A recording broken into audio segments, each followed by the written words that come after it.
Hi, everyone. Just want to remind you, you're still muted.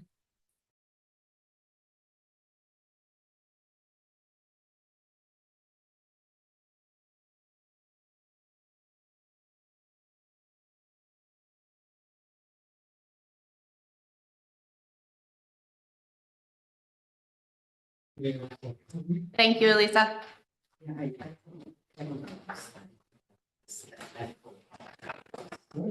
Well, what I'm saying is that there is landscape that funding. I'm wondering, I not see. Okay, you ready? You good? Sure. Good evening. It is Wednesday, March 19th. It's 6:34. I'm calling this Laws and Rules meeting to order. We're going to have a little bit of shuffling of the agenda. So we're going to start with item number 4, reviewing compliance City of Kingston legislation. So, yeah, I don't know if you want to start, and, or you want me to just, However you want to work it, I can start, you can start. yeah, I mean, why don't you just introduce why you sent the communication, I guess, and how I can then answer some questions, I can tell you where we are with. Yeah, so it was just brought to our attention that there are some things that can be kind of cleaned up, so it's more accessible to not only the public, but also to us. So there were some ideas that were brought forward that we should be considering. One of them is creating YouTube lists. So as you know, they're all on YouTube, but you probably don't go back and watch them, maybe you do in your spare time, but people sometimes have a hard time finding where they are did. So I've been on the emails with it. I know it's mainly Summer, I think, maybe Kyle, who has worked on getting that, to see if you give an update on that one. Yes, and so now if you go to the City of Kingston YouTube channel, you can actually see all 4 of the Common Council committees, as well as the main Common Council meeting, will now be categorized. And so when you go to the page, you're going to see a whole variety of videos. They usually do it based on the most recent or the most viewed. But then there's a little tab that says playlists, and you can click on that playlist, and it will actually show you all it'll come with a little box and it'll say Finance Committee. And then you can click on that, and it'll show you every Finance Committee that we've had that's on YouTube. Wow. And they're named by date. So you can very quickly now easily find all of those. And we now have that done for all of the Common Council committees. We have it done for planning. And then there's a whole other bunch of them that Summer had been working on. So our goal is to get all of them categorized simply for you. But it is challenging if you don't click the playlist button. And so I think that that's one of the things that we want to just remind folks that if you go to YouTube, click playlists, and it will actually let you see all, and you can see all of the different committees that we have and the boards and the commissions. And one of the other things that, because we have many different people who upload to YouTube, different boards, commissions, Summer has been working to get the naming to be more standardized so that we can actually have the name of the committee, the date that the meeting happened, so that it's very clear, because other people were abbreviating the names. Some people were putting the dates first, then the names. And so we wanted to just make sure that everything was really clear. So that project is moving along very well. And I think folks will find that that's going to be very helpful. And one of the great things about AI that has happened with YouTube and others is that you're able to now get actually text from the videos, right? And you can actually see the transcripts out of the videos. And so that has been very helpful too for community members to kind of be able to skim through the videos without having to actually watch all of the videos. While it's not perfect, it is helpful. Well, another thing, when we had our intern here last semester, one thing that I had to work on was come up with a series of how-tos. So how to get in touch with council members, how to, make public comment, like the different ways depending on how to make a communication. So this might be another one, especially if it's not intuitive on where to go, that maybe I could reach out to Summer and see if she could we could create like a YouTube video that is like an intro to how to find our City of Kingston meetings and how to process and and manage all of that. That's a good idea. Yeah, and then it just kind of goes to, maybe this is a conversation that we have, is where I could house that house use. I think it's helpful for new council members, but then once you get the ball rolling, then you don't need it anymore. But it was really helpful for public members. Absolutely. So it would be really great to find a home for that, especially the intern did a really good job. They're very pretty. I love that, very attractive. And just speaking in that vein on interns, I understand, if you guys are looking to get a intern this summer, our office has a lead on an intern who worked with digitizing records for the county and would be perfect to assist in a project such as this, helping organize. I know we are going to be transitioning to a newer website, is my understanding. So during that process, I know it's even difficult for me to try to find resolutions and, you got to look in one place for agendas, another place for resolutions, and maybe assisting in helping digitize and better organize that information so it's easier to access on our website. Yeah, love it. Really great. So that kind of is that one, and then I'm gonna segue right Yeah. into the other one was digitizing the archives, because it's hard to find things, so Steve has an Yeah. update on that one. So one of the things that we looked at is that we know that we have a lot of records across the city that need to be digitized. And we saw that one of the more critical sets of records that we have are all of our common council resolutions that, go back decades. Right. And as you all know, some things we do via local law or ordinance, and that goes into the E-code. Other things that are done by resolution aren't necessarily in the E-code. It's not a law, right? And so, but yet they do provide really important policy and guidance for all of our departments to operate. And it's been challenging to find those. And so one of the things that we are very hopeful for is that we're going to be able to submit for a state grant to be able to get a more formal, large-scale archival process done. While we do believe some of this work could be done by interns, and so if we're able to, figure out how to have an intern help, that could really, create a system for us to be able to use. But we realized that we don't even know, in order to apply for this grant that the state offers, we don't even know how many records we have. And so it's really hard to be able to put together cost estimates. It's really hard to be able to figure out what the staffing levels would need to be, even to be able to get quotes from companies. They want the grant wants to know how many pages of documents are you going to be archiving.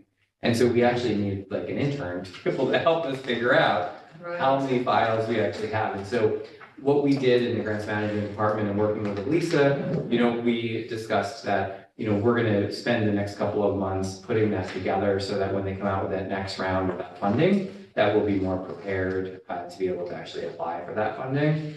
But we thought, working with Kyle and the new website, that there actually may be some things that we can do to have it be better searched, I guess would be the right terminology. Right now, Elisa has been putting and scanning all of the resolutions that you all passed.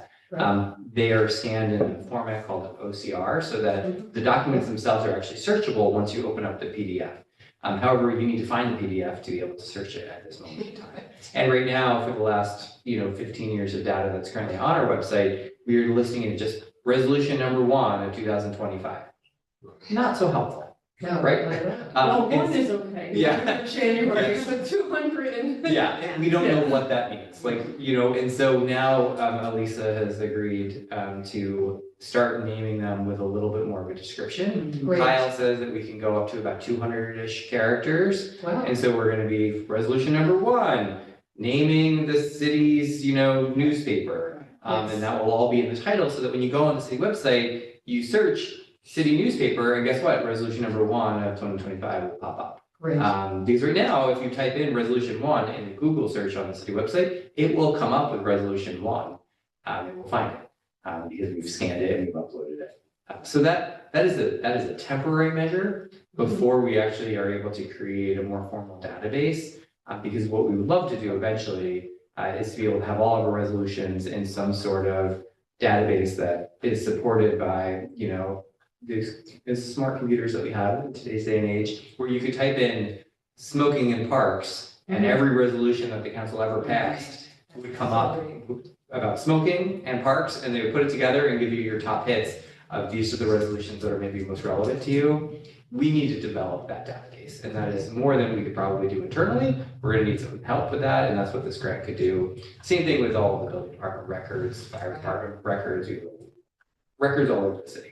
And so that's our hope, and so I hope that that's an update, but we do feel like this new naming mechanism that Elisa is going to start with this upcoming council meeting will at least help, and as we have time with our staff, we're gonna start to try to go backwards in time, starting from the most recent back, Oh, to just rename them all, to be more descriptive. Yeah, because I mean, it was just a recent meeting where we were trying to find something, and luckily I was here, and I kind of knew the time frame. It was, but you know, it was like, I'll be able to find it, but it still was like kind of guessing, okay, it's number 76 is probably 4 or 5 months in, and that's only because I had a recollection, and I also knew what I was looking for, and again, people in the public would not know how to even start that process, most people. right. So that's great. Yeah, and I think the last thing that we talked about, and it's connected because it's technology, is just, you all have been passing a lot of laws,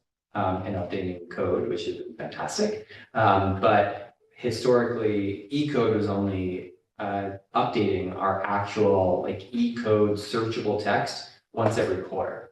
And so Elisa and I talked about it, and Elisa called E-code, and I think she reported to all of you. She did, That we could, with no cost to us, change that to every month. And Excellent. so that will keep, I think, everything, while the new laws were on there, and you can see them on the top of the pages, but you'd have to click on the PDF. It didn't show up in the text, and it was complicated for people who were doing research and were suing us or, you know, to be able to find the actual correct, information on there. Or the judges who we want to Right. side with us. Yes. Yeah. And so this type of, update on a monthly basis should stick better with your council schedule, and obviously with our local laws anyway, we have to submit them to the Department of State, and so it does create that, I think, relatively quick turnaround compared to waiting once a quarter to be able to have things updated. So that was just a positive update. And I do want to thank Elisa for reaching out so swiftly when we brought this up to her. Thank you all for bringing it up as well, so. So will Elisa then like check it monthly to make sure, or is that something we should be doing? Yeah, I think, Elisa, do you want to just say, I mean, you were in there often working with them, but is there any specific, do we need to check back in with them every month just to make sure?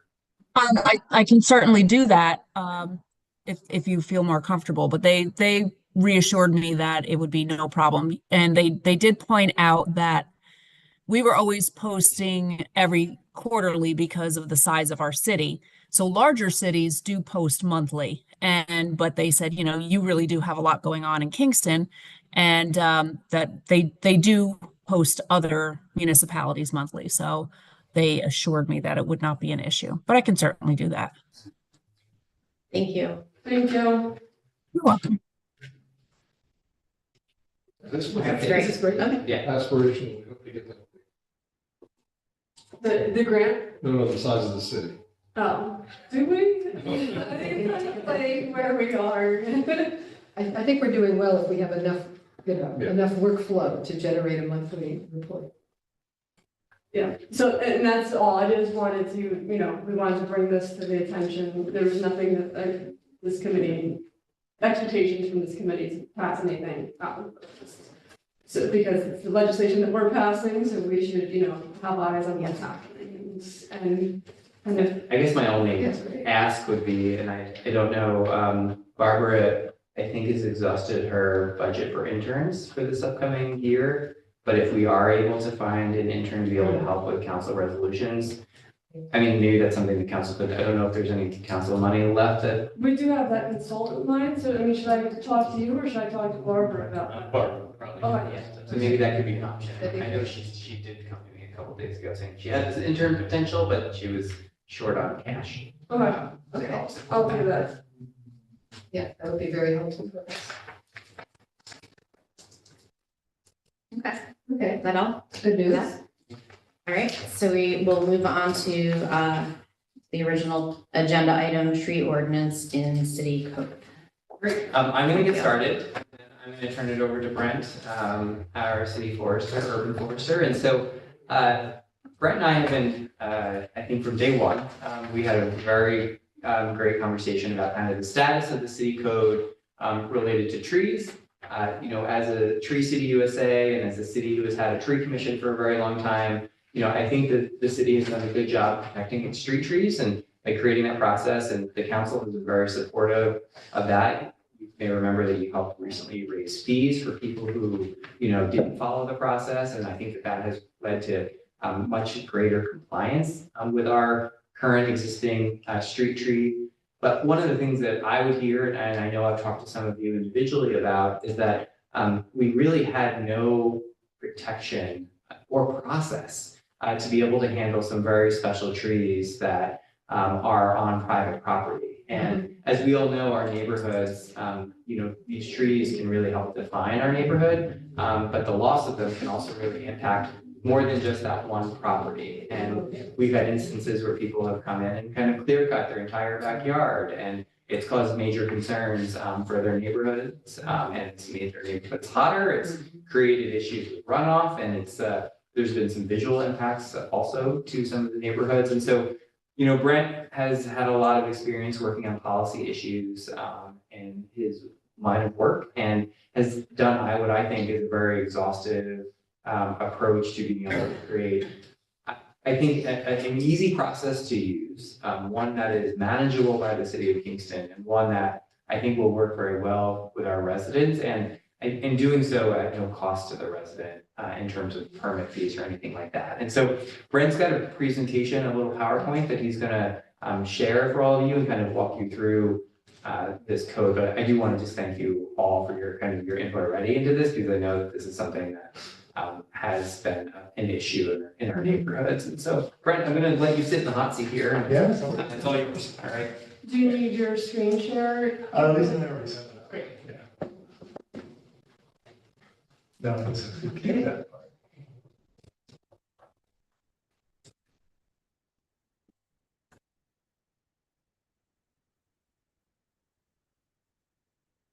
Hey, everyone.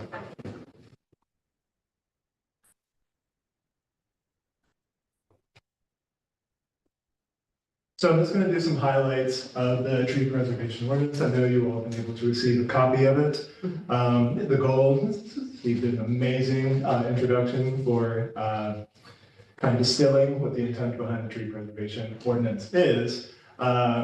This photo is really exemplary of what we see in Kingston, where there is a tremendous amount of tree coverage, which, I'm actually very proud to be an urban forester for a city like this.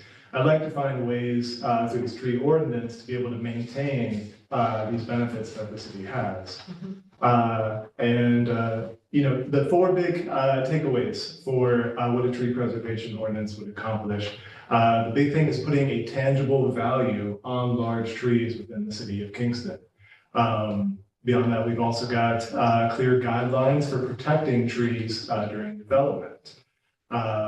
Considering the needs of private property owners alongside the needs of the neighborhood is what this tree ordinance is also doing a lot of effort to balance the two. And then finally, this is also very important to me, but develop transparency and accountability for city operations around tree work. To dig in a little bit deeper to what these four things mean. So tree protection and establishing tree value. So this ordinance has very specific language around designating both public property and private property trees for protection. All trees within public properties, that would be our parks, our city-owned properties, and our right-of-way strips would be protected under this tree preservation ordinance, as well as trees with trunks that measure 6 inches at the diameter at breast height. Just a forestry measurement at 4.5 feet height.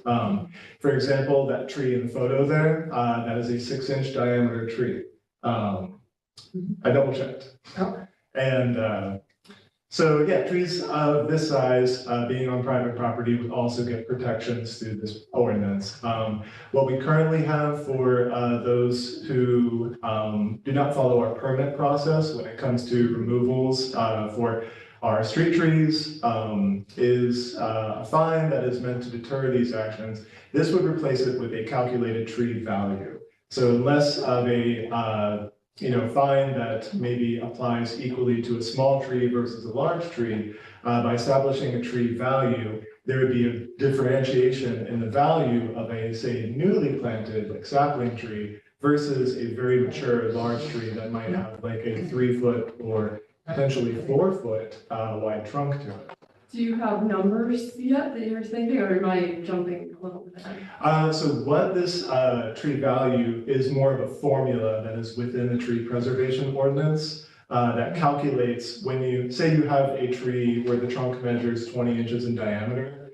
The formula goes, how many nursery trees would it take to replace that size? No, I get that, but Okay. is there like any, like, can you give us a ball frame of what that would be? I mean, compared to what the fees are now, I mean, is it gonna be a lot more if it's bigger, if it's, that's what I mean, like an actual. I understand, yeah. So on the small end of the scale, a newly planted tree, it costs about $1,000 to buy that tree and have it planted for the city. So that would be the low end of it. And then say an example that native tree species that is 20 inches wide, that would be a tree about 10 times the size. So that would go from $1,000 to $10,000.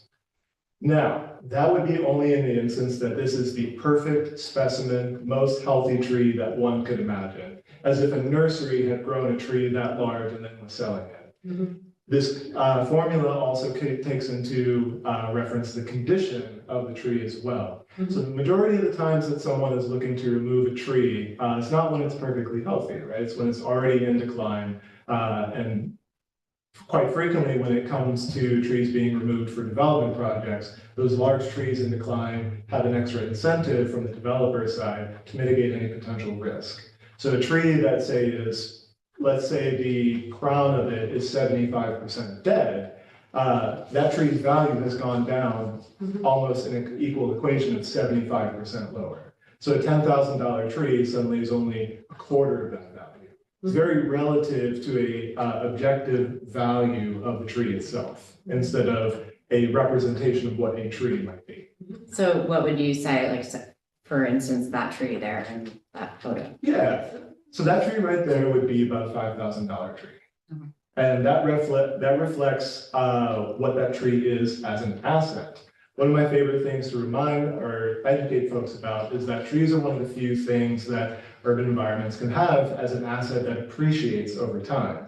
The benefits that this tree provides, such as like Steve enumerated, such as air filtering, stormwater runoff, cooling to reduce urban heat island effect, not to mention the community and mental health benefits that come from tree lines as well. All these things actually have an opportunity when we do a tree value calculation to be reflected as a more tangible value.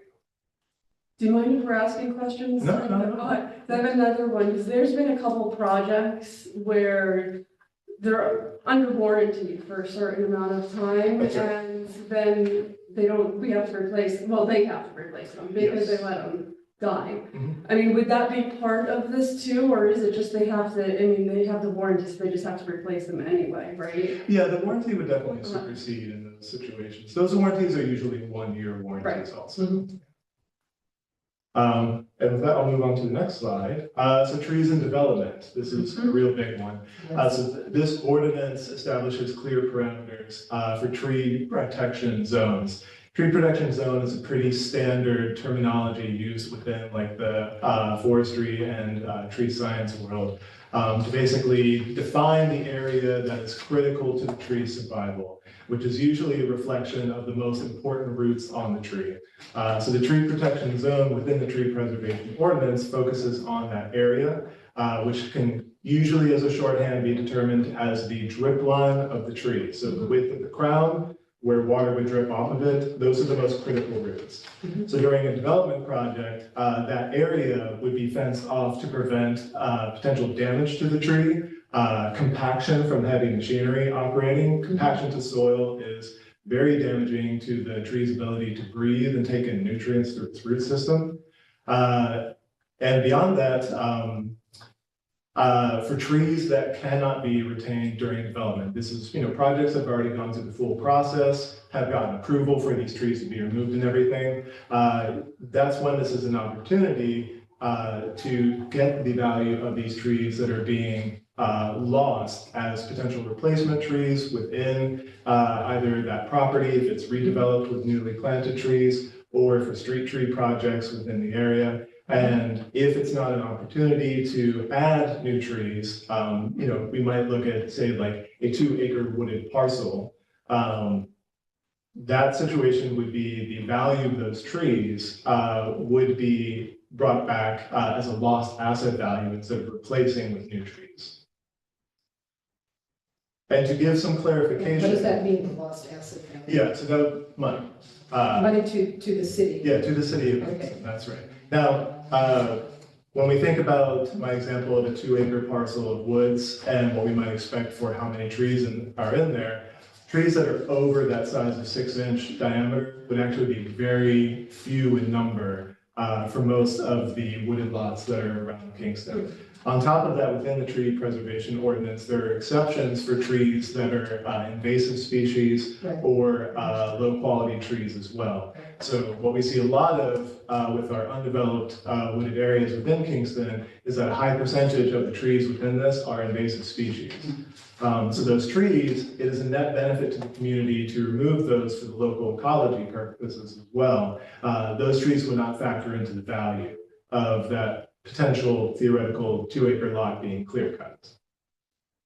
So, a couple of years ago, the city, I guess it had like Franklin Street and, Henry Street. The Some street of the- redevelopment project? Yes, Yeah. so the street had to be redeveloped, and it included at times the clearing of The large existing trees. trees, Yeah. heritage trees. But they were replaced with, young That's right. sapling trees. But in that case, the city would not find itself, obviously. That's right, yeah. But if a private owner Mhm. were to take that tree down, Mhm. that private owner would be responsible to pay the fee. Yes, within the preservation ordinance, there is quite specific accountability for city operations when it comes to tree projects as well. So those examples of like Franklin and Henry Street, from the nice part about the city having a street tree inventory done in 2018 was I had all the information about the trees that were there before those projects. So I was able to see like which species, of which a few of them were indeed invasive species trees, such as Callery pear, sometimes called Bradford pear. And then also the net number of trees increased for those street projects after completion as well. So the city strategy when it comes to street projects would be if a large tree is being removed, let's say a tree that would take 10 nursery trees to replace, then that street project would involve 10 more trees going where that one large tree was before. So it's just holding us accountable in a different manner. Exactly. And I have a question that's kind of, and I'm maybe messing up your presentation, but I think we all are. I have a bunch of questions, but I'm gonna wait. I love sidewalks. Yes, yes. Here we go. And, The biggest part about being an urban forester. the largest impact is sidewalks, is trees. That's right. I mean, that's why, when you look at where our sidewalks are failing, it's because of trees. That's right. So harvesting trees, terrible word, I know, to preserve sidewalks, I mean, how does the ordinance address what you do about trees that are damaging other infrastructure? In some capacity, it does address the systemic aspects behind tree roots affecting sidewalks. Trees and sidewalks can absolutely cohabitate. And I've been a part of many projects, granted not in Kingston, that have prioritized that. Yeah, Nowadays, I mean, we've Right, made huge, leaps ahead in how to preserve a sidewalk and a tree. Yeah, exactly. Our dilemma is those that were putting before. Yeah. So where we are with these very mature trees, let's say there's infinite number of examples, but large species that at maturity would easily get to over 100 feet tall that were planted into planting strips about this wide. Right. And so, I believe Kingston is in the middle of trying to get a sidewalk feasibility study going as well. I think that's one of the most important things to actually get done first, as the city has about 85 miles of sidewalk to address. To understand like where these trees and sidewalks are currently in conflict with each other.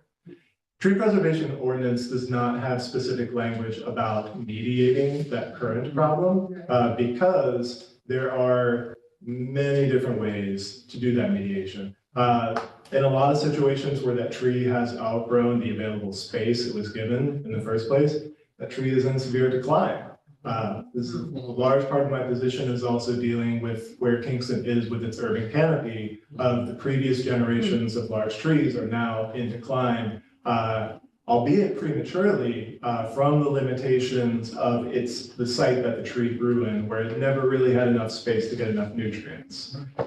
So a low quality tree in that situation probably already has some easily observable and definable risk to it, outside of just the lack of walkability, ADA accessibility for the sidewalk. Does that help you? Somewhat. I mean, I remember some years ago, there was harvesting of the trees on Broadway, and it was a huge outcry. People went berserk. But, the sidewalks were suffering greatly, and you couldn't, ADA, you weren't ADA compliant, and the trees were a large reason for that. So, it is a dilemma that I think we need to think about. Yeah. I would really like the systemic solution to this systemic problem to be more encompassing of just the focus on the tree itself. As much as we understand that in Kingston, sidewalks use different materials. There are different right-of-way allotments from the edge of the street into the property. And because these are pretty dynamic situations at a street-by-street basis, that's more of the solution that I would like to see is like a multi-department way of handling these things. The nicest thing that we can do as a short-term solution is that sometimes, yes, the right solution is to remove the tree, mainly because, again, those large trees will pose some degree of risk to the public setting. In other situations, you are able to do some amount of root shaving where those roots have done upheaving. The materials that are underneath the sidewalks play a huge role in how much trees' roots are going to come to the surface. Those can always be remediated with different materials as well. And then beyond that, as far as staying within ADA compliance, there is ability for sidewalks to have grades if we want to preserve this tree. Yeah. And I'll go another direction. So in another life of mine, former life, I spent a lot of time dead, dying, and dangerous trees. We cut down 6,000 a year or so in this region. And with good reason. I mean, they fell on people and there were a couple of cases where people were killed. It's important to mitigate that risk. Yes. So I don't expect that this legislation will have anything, I don't know, does it have anything that addresses that, or is it solely Public Works' responsibility? This legislation does have a lot of information to address hazard trees. So a hazard tree is a tree where there's a potential for risk and a target has been identified where that risk could cause problems, right? So there's very specific language within the ordinance to say, like, if this is a hazard tree situation, say if it's on private property, of course, the property owner maintains the right to eliminate that risk. When it's a tree that would be established as a protected tree, so it meets that certain size, what the ordinance requests is that documentation for this hazard tree be presented afterwards. The idea is that in specifically that situation, we do not want homeowners to be bogged down in any kind of paperwork or approval system to take care of extreme risk. Are you the determiner for dead, dying, and dangerous trees? Yes. So I'm also, in addition to being a certified arborist, I also have the International Society of Arboriculture's Tree Risk Assessment Qualification Standard, which allows me to do that. Good, that's a good thing. Yeah. It is a good thing. Okay. Maybe that's part of how I got hired. There's a good flow chart in there. And also, but trees do need to be taken down. I mean, my understanding is that there are also recommended trees for street tree planting, where the roots go down instead of out, and certain kinds of trees that that may not be as tall as others so that they fit well and can live well within that particular built environment. You're describing something that we usually refer to within the tree world as right tree, right place. Okay, Now, the city does have a approved tree species list. That is not a part of the tree preservation ordinance because of the frequency that that list would be updated. I see. The approved tree species list is going to be added into the Kingston Urban Forestry page. So it's accessible to the public. Oh, great. This approved tree species list has over 100 species on it that are designated by different size. There's a lot of options for trees that could go in small locations where we have like overhead utility line clearances or small planting space options as well. And on the subject of planting space, the tree preservation ordinance also defines soil volume that trees need. One of the #1 ways that trees can get to a point of being risk in public settings is if they prematurely run out of nutrients and resources with the soil volume they're growing in. It's the fastest way for them to develop dead branches, rot within the cavity, that sort of thing. So providing them the soil that they need for sustainable life is the greatest way to have long, healthy living trees. Great. Yeah. And with that, I might move on to the next slide. Yeah, right. So I kind of covered a little bit of this already, but community and homeowner needs, it's very important to us to balance both. So as we know, healthy trees on one property have an enormous capability to provide benefits, including tangible monetary benefits to the homes that are bordering that property. The very obvious ones is a tree planted in your neighbor's yard to the west of you will significantly reduce your cooling costs for your house during the summer. Bare trees during the winter also cut down wind loading quite a bit, so it saves you on heating bills as well. This can add up to like hundreds of dollars in savings for your neighbors when you have like a shade tree on your property. And like I mentioned earlier, when it comes to hazardous or invasive trees, we have a streamlined approval process to not get our homeowners bogged down when they do need to take action. The nice thing about having the protected status for trees be at 6-inch DBH means that a lot of those weed trees that pop up along the fence line and that sort of thing, those are all able to be taken care of without falling into this protected category as well. And for instance, like a weed tree that grows from seed 1 year for most species to get to that 6-inch size, you're generally looking at like 5 to 10 years for that to happen. So you have a 5 to 10 year time frame as a homeowner to deal with weed trees along your fence line. In other words, to remove them yourself without having to get permits. That's right, yeah. And if those weed trees also happen to be invasive species, which they frequently are, the homeowner still has the right to remove them because that's a net benefit to the local ecology. And with that, as the mayor mentioned at the very beginning, we're not putting additional fees on people to apply for these new permits as well. Yeah. So the actual permit itself would have $0 as a fee to. Correct. So there's no application fee for a homeowner to file a permit to remove a tree on their property. Okay. Yeah. And I think just to clarify kind of the fee world, and again, we're presenting this to you tonight to be able to just kind of take in, not asking for a vote or anything tonight. Yep. But my understanding is that if you are taking or need to take down a tree that is covered under this ordinance in your backyard, if you replace that tree with other trees, you may not actually have any cash changing hands with the city. Is that That's accurate? correct, yeah. So if you're able to replace the value of that tree, reminder, when I use that example of the 20-inch tree, that's a very large tree. Yeah, it's huge. That is, and for most people's properties, hard to even have a tree that size in the first place. But, most trees, lifespans being in the range of getting up to maybe like 10, 15 inches. That's a situation where it's much easier to do that tree replacement as opposed to the monetary value of the tree replacement.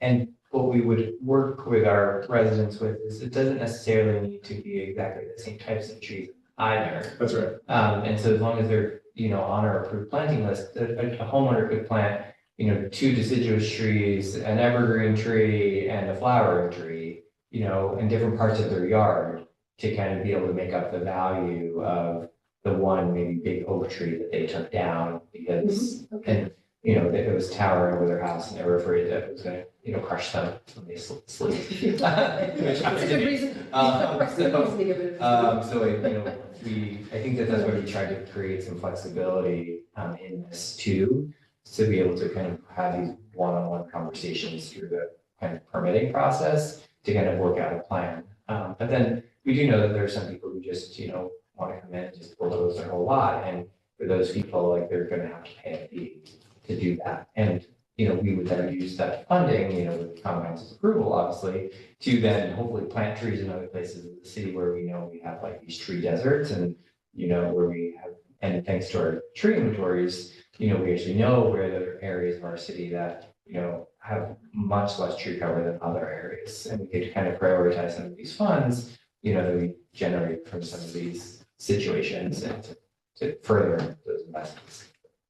In the case of a bound, well, I'm No, sorry. you go first. In the case of a boundary tree, where, you know, both homeowners may, who would be responsible? Say if one homeowner wanted it down and the other one didn't, or Yeah. diseased, or.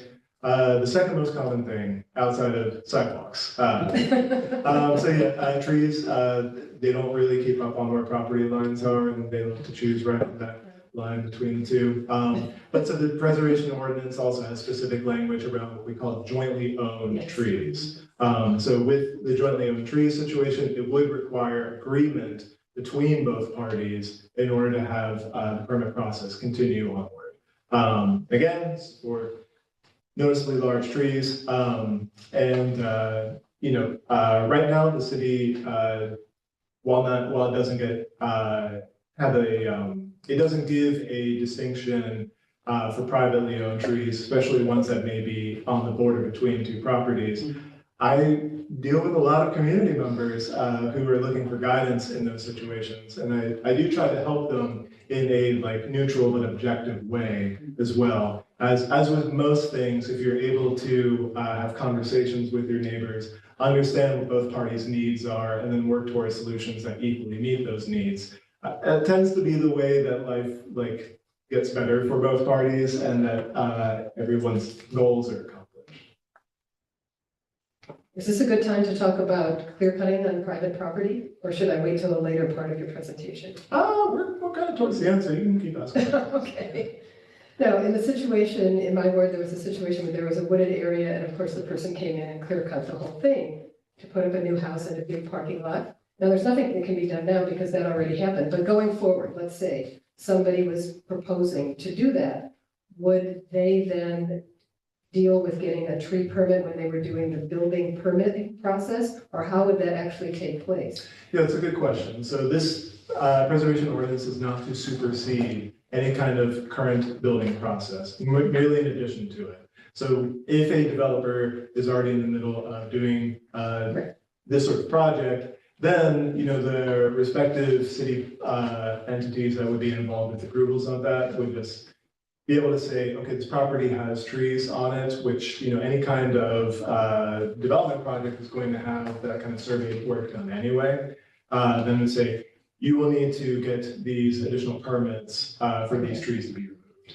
So that would be the building department that would then say to the person who was making the plans, you have to get, I mean, it would be part of their approval process that you have to get somebody to come in, you know, you have to have. That's survey right. on it. Okay, Yeah, and then I would be handling all of that process. great. Yeah, to not create extra work for the building department.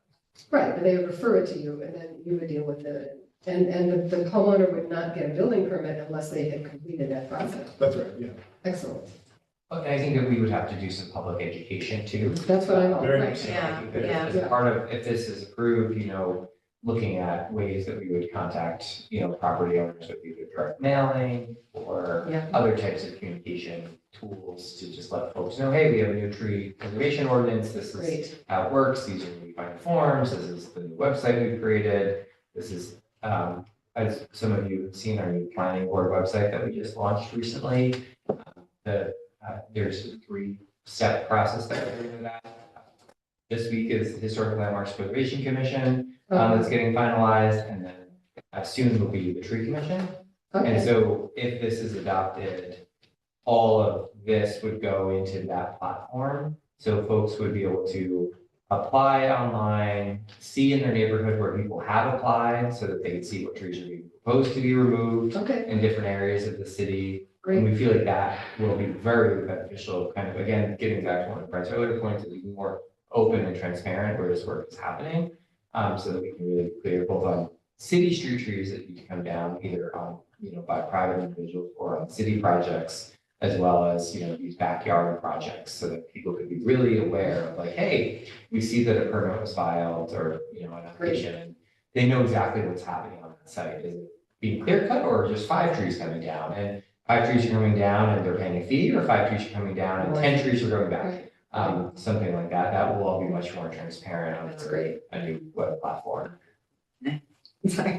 Keep going. Yeah, thank you. So there's been a lot of language that I read in here about, the removal, the protected tree removal, and then there is an area where it said pruning as well, pruning permit. So is that pruning permit required for homeowners, or is that more for like the utility companies or? The focus is towards utility companies. Okay. Currently, the city does have a pruning permit requirement if a homeowner wants to do pruning on their street tree. So as far as incorporating previous, city code around trees into this preservation ordinance, that was carried over as well. But non-destructive pruning, to be quite specific, where the pruning work is not going to lead to the decline of the tree, is what is still allowed for the private property owner to do. Yeah. Thank you. Do you have something? No, you can go. Yeah, it just kind of off of like the public education part, because that's one of my bigger concerns about this. I mean, Absolutely. this sounds great, and I'm definitely not opposed by saying this, but and I appreciate that there's going to be public education after the fact, but I think that there should be public education before the fact, before we pass this, if this is what the council wants. I think that would be wise to get people behind this before we pass it versus saying, now we're passing it and you have to do it. So, and if council members don't feel like that's appropriate, then I'm not going to push hard on it, but I think that that could be helpful to get people to understand why, like what this means, that it's not like, because, just saying $10,000 for a tree, but then there's these layers behind it. And that would be the headline too. Exactly, and I just think that there could be a way that we could make people or get people to understand this and support it before it becomes legislation. Not everybody, but, so I just wanted to throw that idea out there. I know that, makes a little bit more work and extends the time a little bit, but especially if you're not, like, you weren't planning on having this passed tonight, maybe it's something that we could coordinate that I think could be helpful. Yeah, was not planning to have this passed tonight, was hoping it would be a rich discussion with a lot of questions. I'd also be curious for the council if having an effective date for this ordinance makes sense as well. Or, I'd love for you to continue to have discussion time moving forward into like the next sessions for this. But if an effective date was to be towards, say, like the end of summer, beginning of fall, that would also be a really great opportunity to have that public campaign as well. Just as an idea to add to what you're already offering.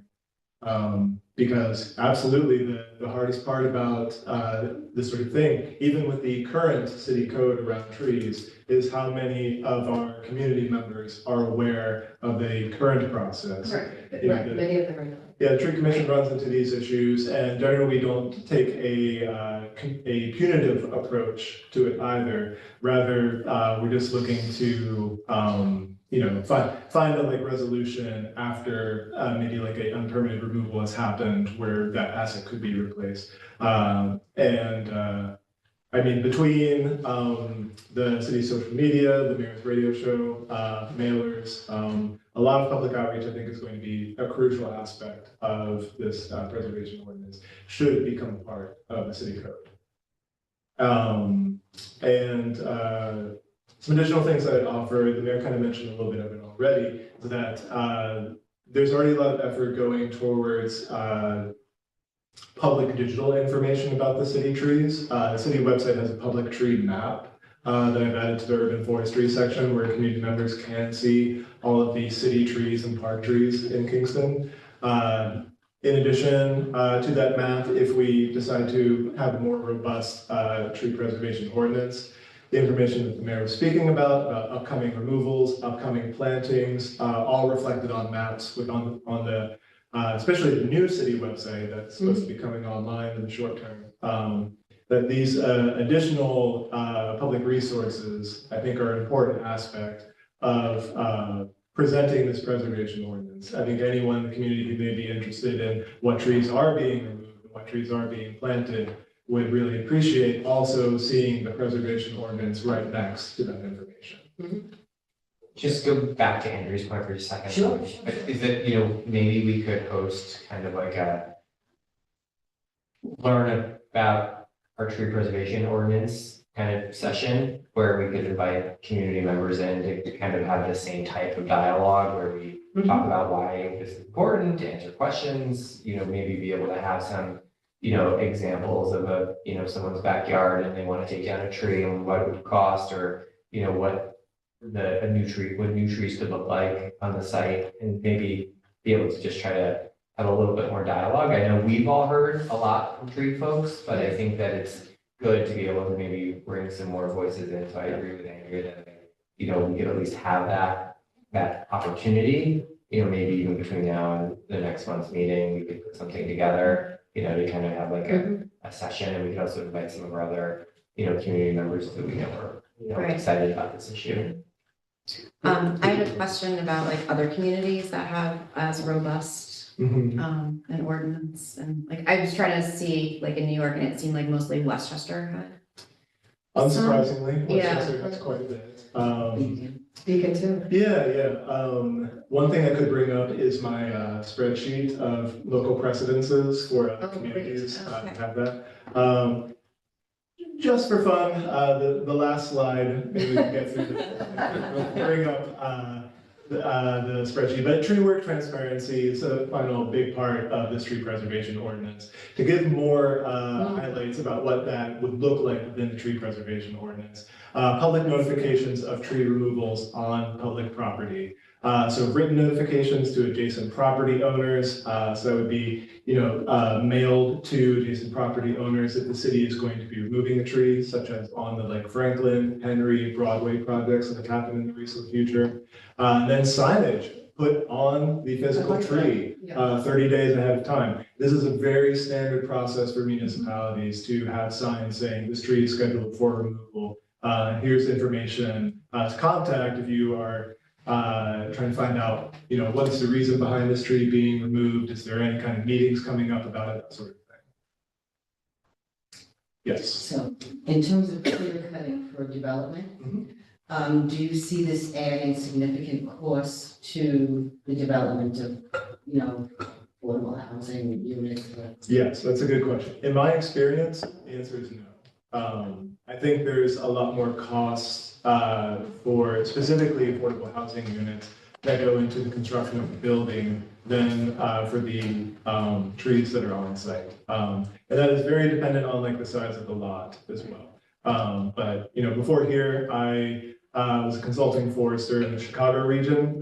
So I worked for municipalities around Chicago that have very low tax bases and other like very high tax bases. And quite a bit of tree preservation ordinance within those communities as well. It did not seem to deter, it ended up being more of a line item. Where for the Midwest, suburban sprawl is a huge, huge thing, in addition to like Amazon fulfillment centers and that sort of thing, displacing rural and wooded landscapes. It's very, very common for those communities to require tree surveys. And I've been one of the surveyors in the past who goes and spends all day in the woods tagging every single tree. And then using the information, to your point, it does become a part of the construction process. But is there a way to waive it? In the current tree preservation, there's not a way to waive that requirement for any kind of specific building project. Yes. I assume the tree commission loves this? You know, we have been a little preoccupied with the tree commission with getting the Arbor Day celebration set up.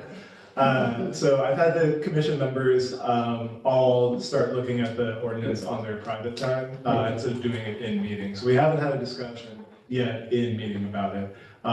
But I will say that they do have pretty long wish lists. And it's really challenging with the tree preservation ordinance to make sure that what's being done balances the other needs of communities as well, beyond just trees for trees' sake. And what my deep intent behind this tree preservation ordinance is to have a more clear view of balancing those needs. Good, Yeah. that'll be fun. Michelle, going back to precedences, would the council like to see that? Sure. Okay.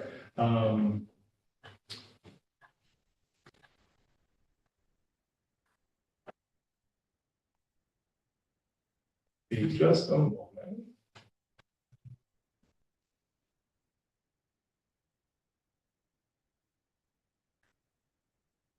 When is Arbor Day? April 25th. Yeah. It was me. Yeah. I didn't know the date. Yeah. I think it's.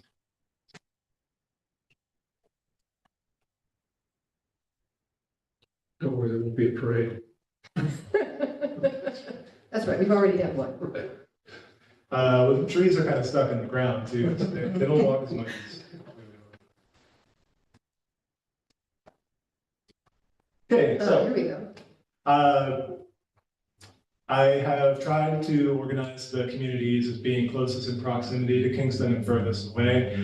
So the columns we've got here are various tree sizes that the communities go for. It doesn't include private trees. It doesn't make a designation for heritage trees. My tree preservation ordinance being submitted to council, it does have a distinction for heritage trees, which are trees that are larger than 20-inch diameter trunks. Beyond that, do they require permitting from utilities to do pruning work or removal work on the trees? And then, yeah, any kind of language reference could denote that as far as other more like technical notes. And I don't think I wrote anything to get myself embarrassed about right now either. You spelled it. Significant stuff. There's an A in the middle. Yeah, that'll do it. Yeah. I was thinking, should I say something? You know, maybe. He's from Chicago. I went to Ithaca College, so. Good after. I'm surprised, aren't you? Real quick, spell that for me again. A-C-A. Luckily, that has been recorded and will be in public record for the rest of my. I'm surprised because it kind of, it's not as strong as I expected. Yeah. As far as the utility companies and how that works in those other locations. Yeah, the most robust permitting and preservation stuff for utility companies is just New York City. Not surprising, they kind of get to have their own laws Right. when it comes to utilities and that sort of thing. And one thing that's not on here that I did just find out about this week is that Socrates also has utility permits for their tree work as well. The tree preservation ordinance, the language does have specific requirements for utilities to get permitting for tree prunings and tree removals. If the utility already has an agreement with either DOT, Ulster County, or the state, that agreement supersedes what's in this tree preservation ordinance. I think legally that is the way that has to work.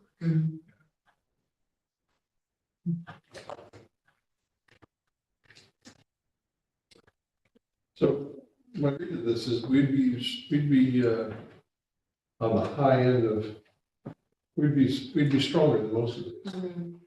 And I'm quite proud of that too. Okay. Yeah. That's a Kingston thing to do, right? Yeah. Follow, First not and follow, strong. lead. First and strong. Yeah.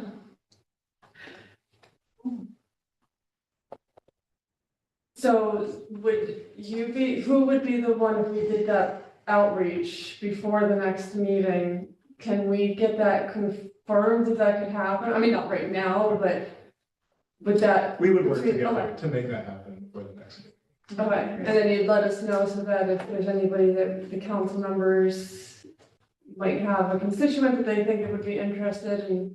That's right. I have a few constituents who would be interested. I would hope so, yeah.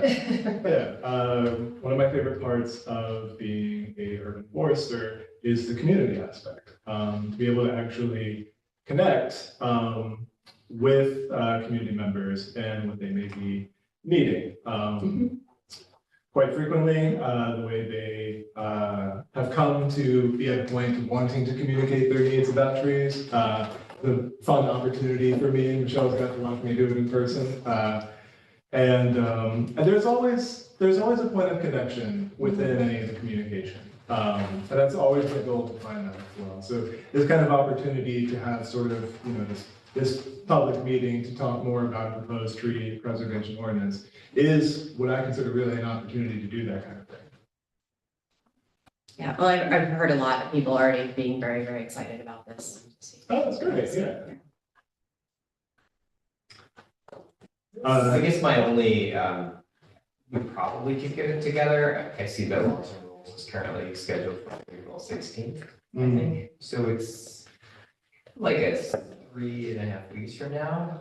It may get a little tight. And that's probably okay. I mean, I think we could definitely do it before the next full council meeting or by. I was gonna say, yeah, I mean, yeah, depending on if May Laws and Rules is okay, that way we're not rushing Yeah, are you guys things, okay like, with that time? I think May. I think Yeah, that I think gives us May is enough okay. time to read through that and, yeah. 2 weeks is Sounds great. just a little tight. Yeah. for us. Yeah, no. And then it's they really have is enough fine. notice, Yeah. and it's too much work That's a very to, good point. yeah, I agree. And I'll just keep this on old business through then. Yeah, that sounds good. Very appreciative of all the questions. I just have one question just about pruning, because I often get calls from people who have street trees, they're in the city right of way. So they call and they ask, who do they call? And so I That's send them to the city to get a permit, but they're still required to pay for it. That's right, yeah. Yeah, so I just wanted to be clear about that if people are watching too. So we still have the grant money for pruning at this point? Yes, as communications, we do. So the USDA grant, which funds my position, that grant specifically has funds for tree plantings and tree removals. The other grant the city was awarded last fall through the New York State DEC, the one that was for $740,000. That's plantings, prunings, site preparation, and removals. Great. We are still waiting on a signed contract. Oh, for that. Interesting. From the DEC. From the DEC. In turn, those, Yeah, we have a couple of contracts that are held up in the city. Heritage, yeah. Yeah, and so the reason why we found out today is that the state of New York, just like you guys are doing this month, they have to close their books. And so their Oh. SFS vendor system, just like our munis that John talks about with you guys, they can't sign any contracts or do anything with contracting until the state's fiscal year is over. Okay. So they said that in April, they're gonna in mass pick up all the contracts again and get them, because we're waiting on a couple of DEC and. The Wilbur, yeah. There's a bunch of state park grants, so they're Right. all, they said, work on your budgets, get your work plan, all of that, but we can't actually process them until after April 1st. Well, that's good to know. Have an But it idea. will be, yeah, but it will be soon. Okay. What do we know about your position, being federally funded? yeah, my position is part of the city budget for this year. The USDA grant has been resumed. It was paused briefly. And everything has kind of gone back to normal as far as it goes to like reimbursement reportings. Nothing is wrong with that. Yeah. But okay. My asterisk on there is for now. But as far as financial reporting and reimbursement goes, they have said that they are going back to how they were operating before. So we are not direct recipients of those funds from the USDA. We are a sub-awardee to American Forest, and American Forest has been the ones doing these communications. So during that period of suspension, that is not going to be part of the next round of reimbursements. It is considered the entire operating time without any limitations from the suspension period. Okay. That's really, so. Yeah. It's a big relief. Well, thank you. Thank you. This is great. Thank you, everyone. No, it looks very thorough. I read Yeah. through it and it's like, it's really, it's great. Yeah, I appreciate it. I also look forward to more questions. Thank you. There you go. Thank you all. Thank you. Thank you for getting the park stuff done too. I am supportive of the parks traffic. Oh, the overnight Overnight parking. parking, so Yes. thank you. You're All right. welcome. Okay, thanks. Likewise, enjoy your evening, everybody. You too. All right, so now we are moving on to amendments to the form-based code for review with projects.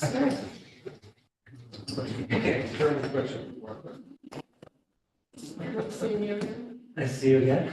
Brandon, you cut the rail trail. Yeah. Watching me. Well, thank God.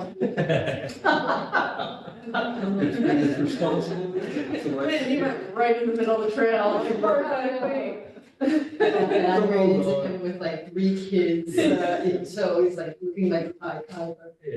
Individuals. 2 others were mine. Okay, so the zoning code was passed in 2023, what year is it? 2023. Yes, that's correct. And at the time of passage, the common council at the time established the zoning working group.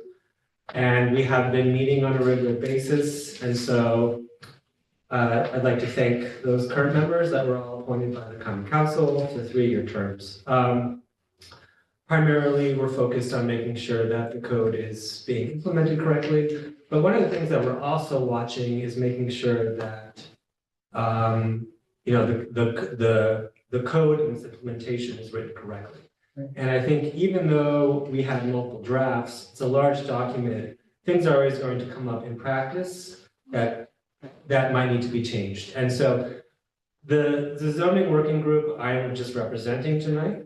I should clarify, but we believe quite firmly, right, that if we're going to be changing the zoning code, number one, we need to be judging the results over a long period of time. Number two, we need to listen to a diverse set of stakeholders, meaning if one applicant says, I don't like this section of the code, that's not enough justification to change that. And finally, we believe quite strongly in the intent of the zoning code, right? And quote, to create a well-functioning public realm across Kingston's diverse neighborhoods. We believe in that strongly, and we believe that should be preserved. So the intent of the changes that we are proposing is to fix some minor inconsistencies, to better organize existing information in the code, and to amend a few aspects that were clearly overlooked. When I say overlooked, meaning they weren't discussed, they weren't debated, so we're not rehashing old debates from 2023. These are items that were not looked at by the community. So I'm just going to go through these quickly, and I should clarify what I have one for you, sorry. I should clarify, if you want this one, or you can use that one. What I'm asking is just to refer these out. I'm not asking this committee to pass anything tonight, but I'm asking this committee to refer these changes out to the planning board, the Ulster County Planning Board, and the Historic Landmarks Commission, and to also eventually set a public hearing date before any passage. All right, so number one, we have something in the code called the parkland fee. I think you might be familiar with it because it came up in the pickleball course. And so, That's a recreation. yes, and so this is kind of the only impact fee that the city charges to new development. But the way that we're charging it is a little bit complicated. So right now, in order to charge this fee, the planning board has to formulate a finding of a need for parkland. And in order to do that, they should have input from the Parks and Recreation Commission. And some recent applicants have found this process to be quite confusing because it requires them going to multiple bodies. Even though in most cases the rec commission is going to require the rec fee. And so it's a little bit of an odd process. It made sense a little bit with our old zoning code, but with the new zoning code and you know, any site plan has to provide some open space, you know, there's all this other criteria. It doesn't really make sense anymore. It's really confusing. And so what we're proposing is that there's just a fee. And you don't have to go to the rec commission. There's just a set rec fee basically that each developer would have to pay for per unit. Basically, regardless of bedrooms, exactly. How about regardless? Which is currently how it is, right? I believe it's $3,000 per unit. But affordable housing unit is. Right, so the only change is that, right, to make sure that we're being consistent, right, in our goals, that if you do have a affordable unit, and then I'm referring specifically to a permanently affordable deeded unit that's income restricted forever, that's not part of the rec fee calculations. Not part of the Right. rent. Not part of the fee regulation, so basically that Yeah. unit is not going to be charged. Even the ones that, so it's a new development, they're mandated to have affordable units. So they're not necessarily choosing to, but we would still keep that affordable housing out of the rec fee.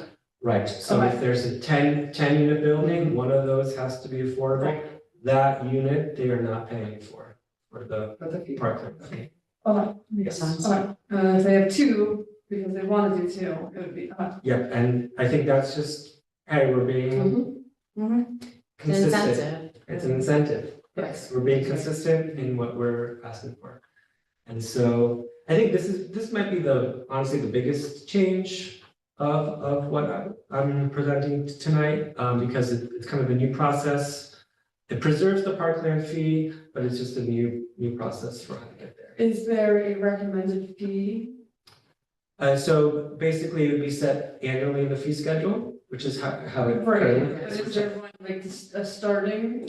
And it would be what it is right now, which is 3,000, I believe, per unit, yeah. And the council could change that annually if it so chooses. Any questions on this?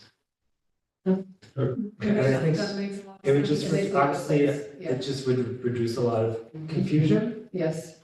Yeah. Always good. yes, and simplify an existing process. Number two, first floor height requirements. So in our code, in the new form-based code, it requires a certain height for the first floor for new construction. And that's mainly because we're in a form-based code environment, and so we want to make sure that we have a good, pedestrian to street, building to street relationship. And part of that is having a nice, first floor, right? And where you could have residential, maybe one day you could have commercial. And so the top line existing is what was what is currently in effect in our code. And you can see the highest is 16 minimum, basically, and then it goes down from there based on which transit you are. And this was put in by Dover Cole, and I looked in the public record, this was never discussed by anyone. We didn't receive any public input on this. What we have found is that these heights can be difficult and expensive to actually get to, like a 16 feet for the first floor is quite high, actually. And it can actually make building that structure not feasible. Right. Secondly, because these are so high, they're actually out of context with the surrounding neighborhood, right? Because typically, like throughout most of Midtown, you have the first floor heights is around like 9 feet. So if you're putting in a 12 or 16 foot building, it's actually not in context and quite problematic. Right. So we do have an architect on the zoning working group, and she we went around looking at different first floor heights to see what's currently existing and what's reasonable.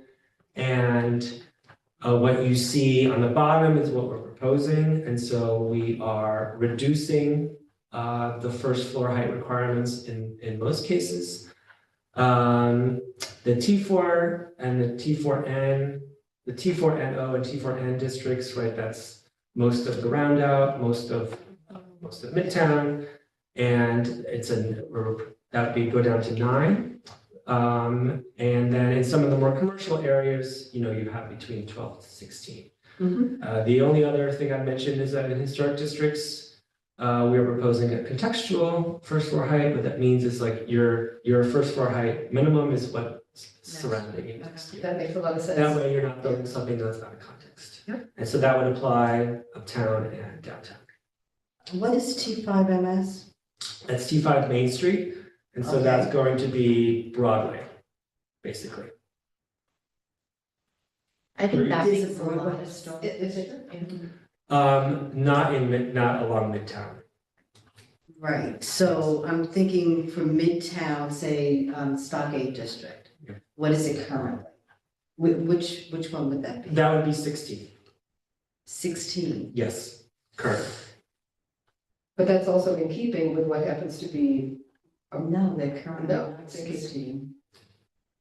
Oh, well, that's the whole thing, right? That's why for historic districts, we're changing it to the Oh, it says historic. proposed. Contextual. That's- Yeah, What is no, it? no, sorry, the Oh, existing, at the bottom. Contextual, oh, I'm sorry, Yeah, look at the mid-bottom, bottom. okay, gotcha. the existing is what's currently in effect, proposed is what we're proposing. Right, okay, gotcha. So it would, in the stockade, right, it would be contextual basically around surroundings. So if, right, one of the, So why even bother to have under proposed, why even bother to have a 16-foot minimum? Historic district 16-foot. because there are parts of T5MS that are not in historic district. So, and they also have a 16, roughly a 16-foot. though, yeah, for those that would, the 16 feet requirement would stay. Right. Yeah. So for the most part, any new construction would have to comply with height requirements. Mhm.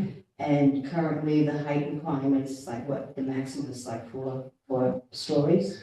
The maximum would be, depending on where you are, would be 8 feet, 8 stories. 8 stories. Correct. Where does that occur? That's mostly along Broadway and along Cornell in Midtown.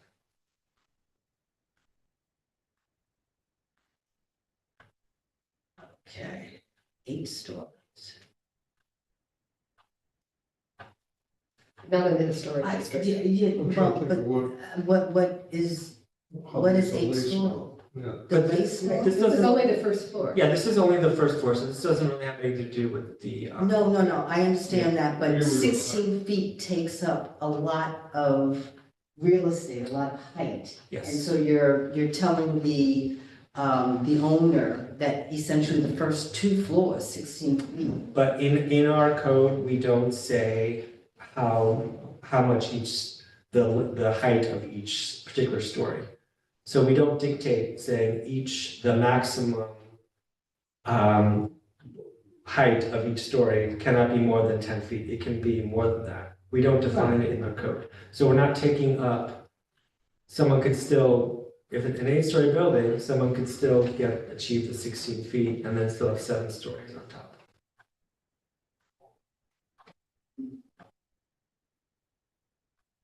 Seems tall. I know. Well, I mean, 16 is tall, that's why we're reducing it. I mean, the working group kept it, this is primarily Broadway because this is our main commercial corridor, and we see it as an aspirational goal. Mhm. Certainly, that can be further discussed, and I'd be curious, in the public hearing setting, you know, what comes out of that. But this is what we proposed, This is new construction. new construction. Right. But are you gonna have a public hearing about this change? There has to We be a have public to, hearing, yep. And who's your architect? So, our architect, her name is Inez. And that's okay. Yes.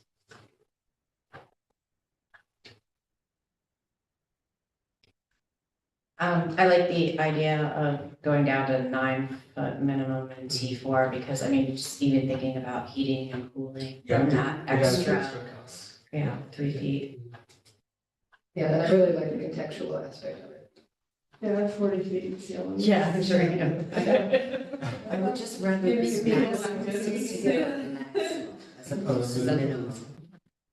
Sorry? No, I said I would just rather be a 16-foot maximum as opposed to a minimum.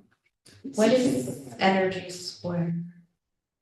That's new. I don't know if that was in our survey. If I had to guess, it would be around 14. So eyeballing it.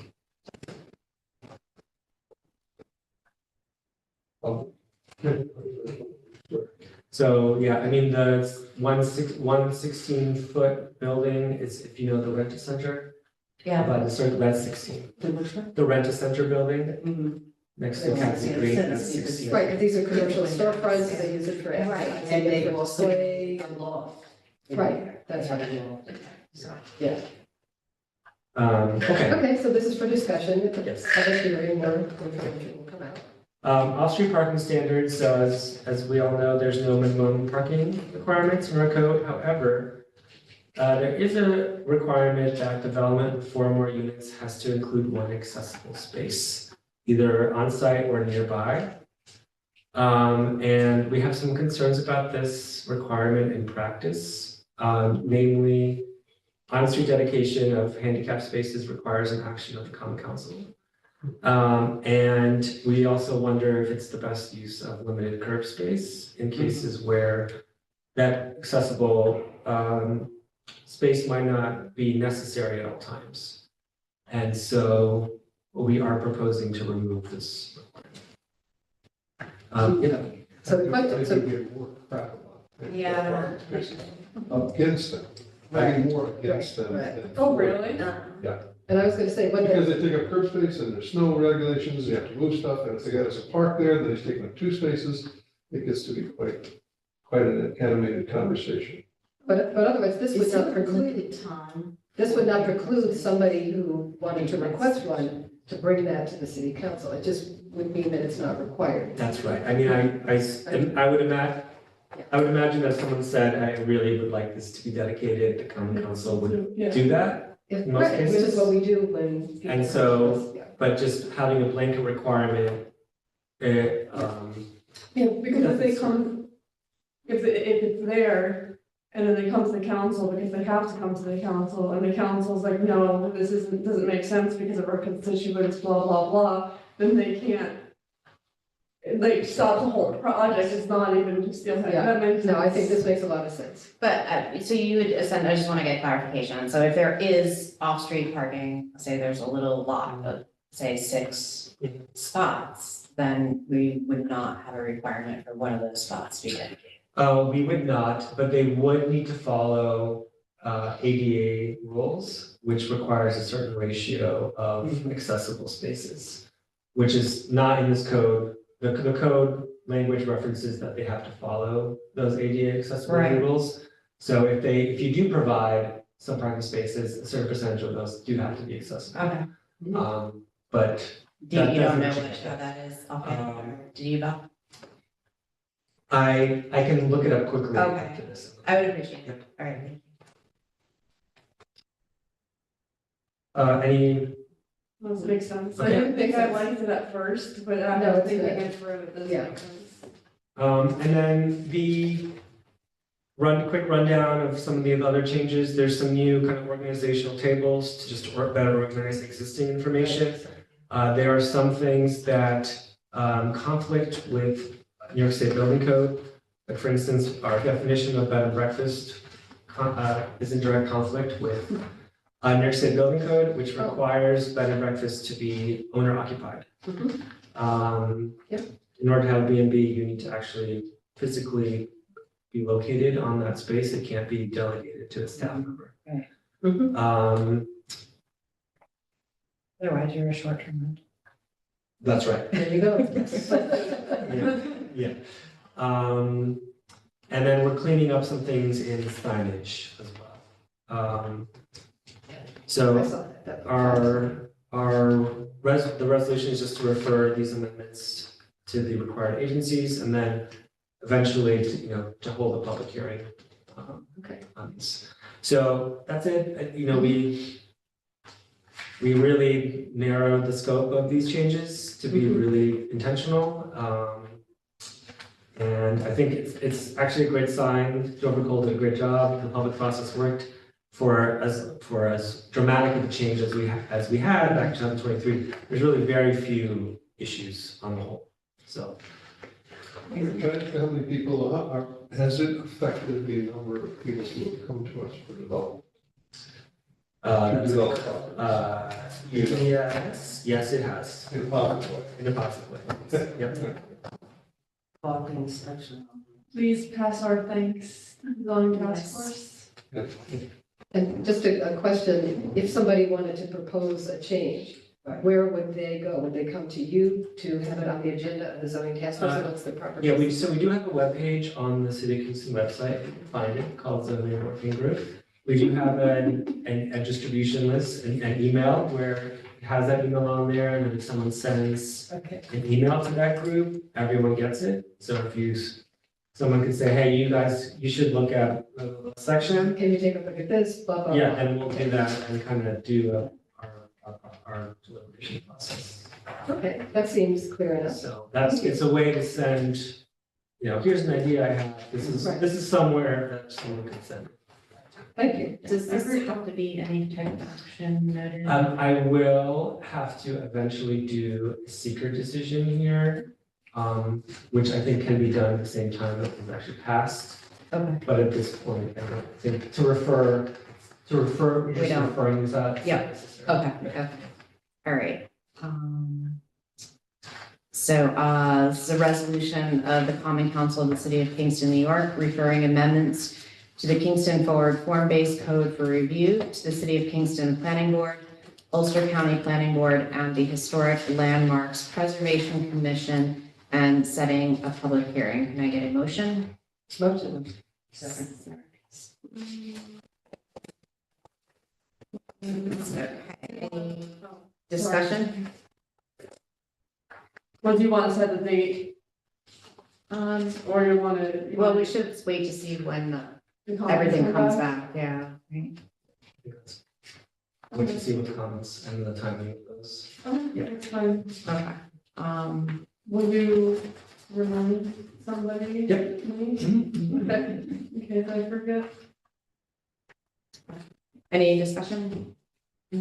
All right, just thank you to the workforce, the task force. All right, all in favor? Aye. Any opposed? Passes. Thank you. Thank Thank you, you. Bartek. We move John's up. Yeah, he's next. I told him he was next. I summoned him. All right, next we have a deputy controller exempt status.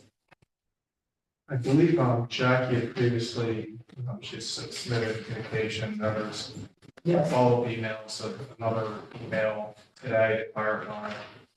Because her last email referenced, had referenced the charter. Spoke with her, but her memo did. She might clarify that it's just a local law that needs to be. Okay. Just a local law, and that's restricted. Yeah. So a local law. A local law, Yeah. I see just a local law. Well, Yeah, because in her letter, she referenced Charter amendment to the charter change, Right, which is not, yeah.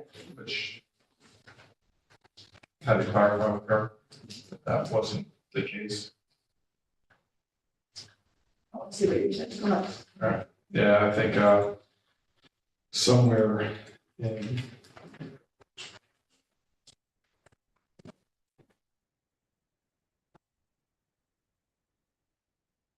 So this is, per New York State Civil Service, in order to classify the city's deputy controller, this would also apply to other city deputies as an exempt position under civil service, the following must be addressed in some fashion. The charter language that was shared seems to provide for the deputy controller as a position existing in city government, but it doesn't say how much authority the position has. Section 41 provides for exempt jurisdictional classification of deputies to department heads. They are authorized by law to act generally for and in place of their principal officers. One council says that a law or local resolution by the governing board is sufficient to establish this authority. So we would need to see one of the following: language in the city charter that provides for all deputies to act generally for and in place of their principal officers, or in the absence or inability of the principal to act, but that is not what we're gonna do. B, a local law that authorizes the deputy controller, which would be worded to cover just the deputy controller, or could be a blanket authorization of all deputies in the city to act generally for and in place of their principal officers, or in the absence or inability of the principals to act. Right, a local resolution passed by the city governing body that authorizes the deputy controller, which would be worded to cover just the deputy controller and all deputies in the city to act generally for and in place of their principal officers, or in the absence or inability of the principal staff. So, do you have anything? Any recommendations? I just want to check in here with you first before. I think obviously doing the charters. Right. I think, but doing a local law ordinance, something that would be somewhere in the code and searchable as opposed to a resolution, which easily can be lost track of, 3, 5, 10 years down the line. Right. Is probably what I would recommend. Okay. So that would be item B. Well, item B, but then also Jackie had referenced it in her email to you all today. She mentioned the local law needs to indicate that the comptroller has the power and authority to appoint officers, employees therein. So I had thought that language along with B in a local law would cover everything. That makes sense to me. Right, so I mean, that would just say that obviously it's in the best interest of the city to have, someone filling for me when I'm, in the case of Napster, unexpected absence. I mean, situation came up last May where I was out of the office unexpectedly for a few weeks for medical reasons. And I was fortunate that it wasn't at a critical time. Right. But if it was, we really need someone who can legally act for me, step in for me in my absence, so. Thank you to you, John. We're all replaceable, right? A couple of questions. Sure. So do you have a deputy? I have, Someone you would appoint? there is someone in that position already. Okay. They're in that position. It is not presently an exempt position, is that correct? The civil service communicated, our civil service communicated with New York State Civil Service to make that determination. I don't want to misspeak, but the response back from, I think Michelle had the response back from New York State Civil Service. The communication that was included in the package was in part a partial response from New York State Civil Service. So it will be an exempt position, It would be an exempt position. and you make the appointment? Or? Yes. Yes, you're the appointing officer I would be the to appointed that officer. exempt position, and the person that's in it is okay with being an exempt position? Yes, Okay. yes. That would be, Okay, good. let's Yes. understand what that means. Yeah. Okay, Okay, good. and your title will be changed from city treasurer. Well, I don't know that that's changed. I am the comptroller, for some reason that, that there's some more language in the charter, but, Right. but this would, the issue was the charter there's some references to the treasurer in the existing language, and Right. it doesn't speak to what powers the comptroller has with regards to it, with my employees that work in my office. Right. And this button, the common council appoints the comptroller. Correct. So this is really clarifying, yes, clarifying the. Yeah, I mean, existing Situation. Yeah, in practice, anytime I have a vacancy in my office, obviously I review with the mayor anyway. But, the most practical application of what we're talking about tonight is in the case of an absence, whether it's planned or unplanned. Right. John wins the lottery and leaves, you see this.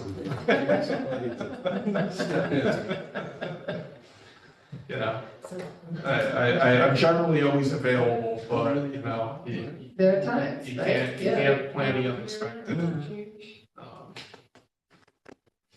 I brought my cell phone on a cruise ship and, there's times where like, Like, we need you guys to break up. Yeah. So what should we do tonight? For the committee, Just, Yeah, what action, well, is something that is needed to be done. Ideally, I would like to get it done while Jackie Nisiko is still here. She's the one who's working on it. and that won't be for next meeting. Yeah, so ideally, we would have a committee report come out tonight and then with the actual local law be drafted by court counsel. Yeah. Is that So could we reasonable? like have a resolution for tonight that just basically has If you just want a language? local law that permits, where's the The language? controller has the power to- I'm asking for an idea of what, Yeah. yeah, you need a local law to provide the comptroller the power and authority to appoint officers, employees therein, and authorizes the deputy comptroller to act generally for and in place of the comptroller in his or her absence or inability to act. so you For my office. He's an appointing authority because he reports to us. The mayor's an appointing authority. So it's, the first part is the controller has the power. So just put, It's marrying these two together. Right, It's yeah. this and and then that, this. yeah, Yep, Yeah, so a local law, and the common council indicate when they put in quotes, or to add language indicating the comptroller's the power and authority to appoint okay, hold officers. on. appoint officers within the comptroller's office. Not just any. Not just. Not the Parks and Rec or any Yeah, office. I wouldn't want, trust me. It's a grant. I will let you handle it in my own. Local law and common council, so we can see to. It's not you. I was just saying. Let me do it physically within our office, including myself, again, doing like the dust count has changed. With the following language,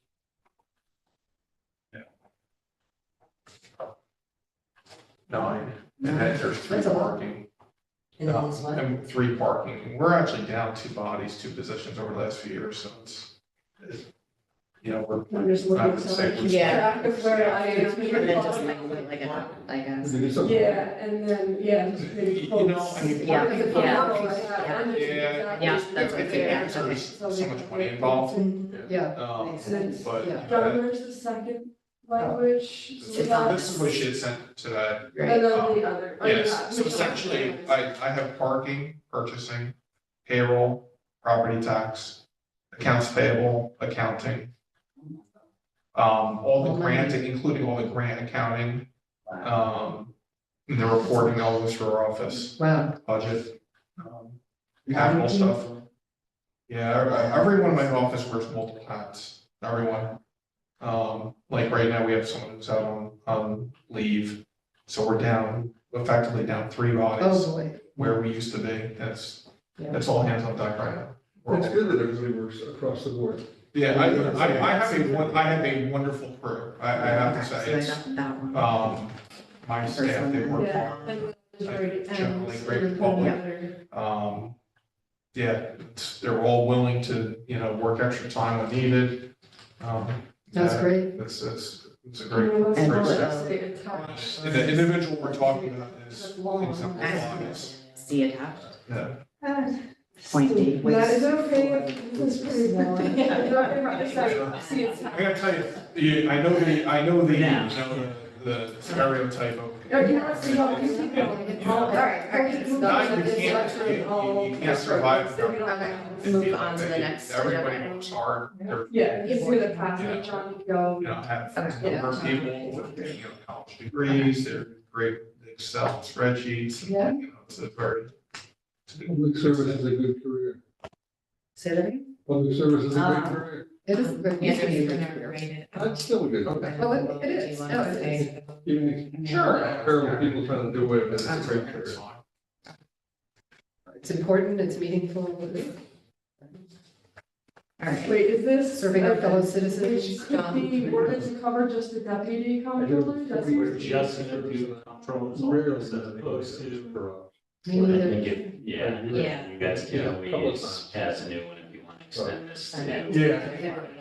Yes. I didn't say that. I didn't say that. This is not great.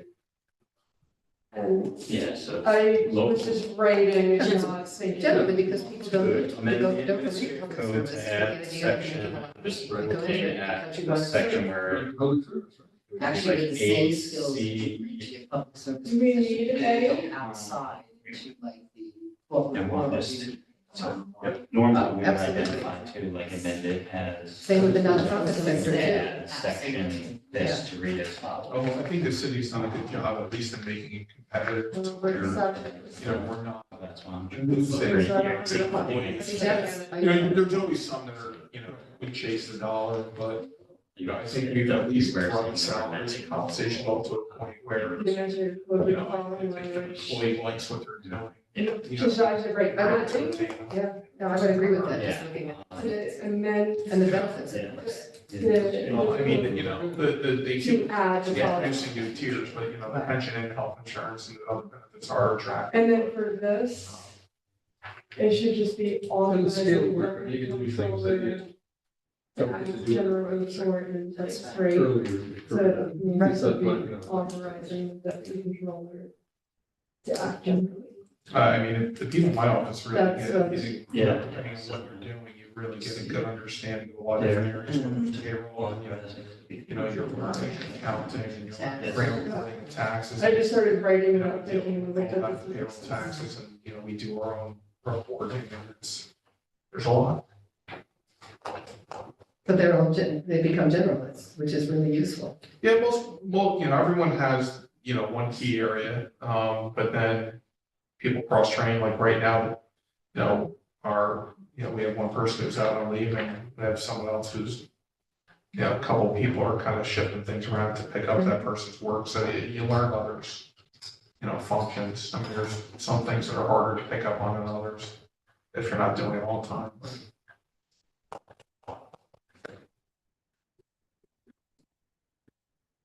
Then after this, we have your parking. We have the overnight parking.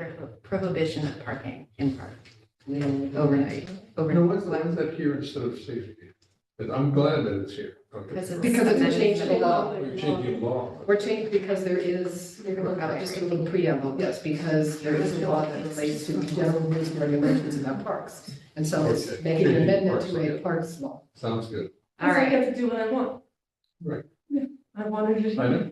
That's what I figured. You do it, that's right. It's nice. It's all of this power. All right, so are we ready? okay. Says a local law of the Common Council of the City of Kingston, New York to amend the administrative code to add the following language. The controller has the power and authority to appoint officers and employees therein and authorizing the deputy controller to act generally for and in place of their principal officer or officers in the absence or inability of the principal to act. We just say shall have the power, so that the commissioner shall have the power. Shall's a very big. Okay. Shall is a very good legal I word. know, I know. We love shall. Anyway, notwithstanding.